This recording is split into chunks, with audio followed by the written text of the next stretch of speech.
নবী করিম সাল্লাল্লাহু আলাইহি ওয়াসাল্লাম বলেছেন এক শ্রেণীর স্পেশাল ফেরেশতা আছেন, মালায়েকা, নূরের তৈরি, আলোর তৈরি, আলো দিয়ে তৈরি, নূর দিয়ে তৈরি, যারা নিঃসন্দেহে আলোর বেগের চেয়ে বেশি বেগে ভ্রমণ করতে পারেন, নিঃসন্দেহে। আচ্ছা, তো তারা স্পেশালি এই দরুদগুলোকে সংগ্রহ করেন, দরুদ এবং সালাম এটাকে সংগ্রহ করেন, করে নবী সাল্লাল্লাহু আলাইহি ওয়াসাল্লাম পর্যন্ত পৌঁছে দেন।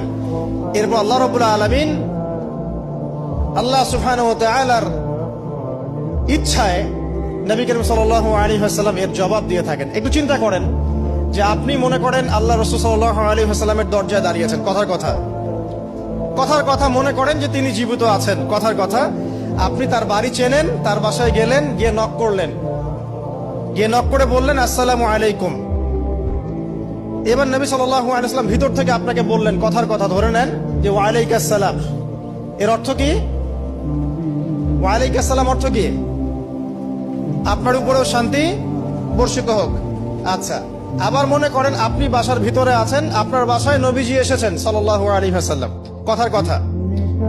এবার তিনি আপনার দরজায় নক করছেন, নক করে বলছেন আসসালামু আলাইক, তোমার উপর শান্তি বর্ষিত হোক।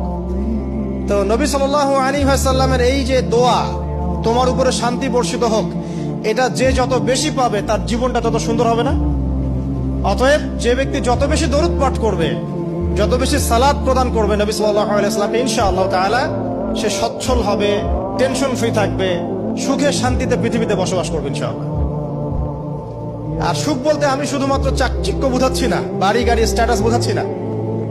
সুখী হওয়ার জন্য টাকা যথেষ্ট না। অনেক সময় দেখবেন কোটিপতি মানুষ সুখী নয়, একজন